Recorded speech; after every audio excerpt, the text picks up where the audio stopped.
everyone! This is me, Simply Bea. Welcome to my channel.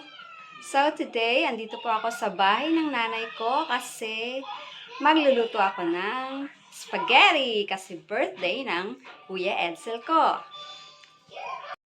So, ayan na nga po. Nakapagluto na ako ng sauce at pasta.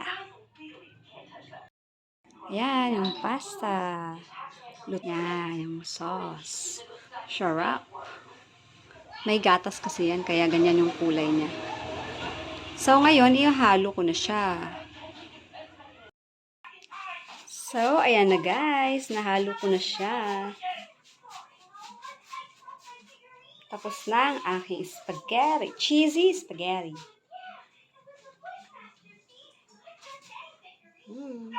It's time to eat.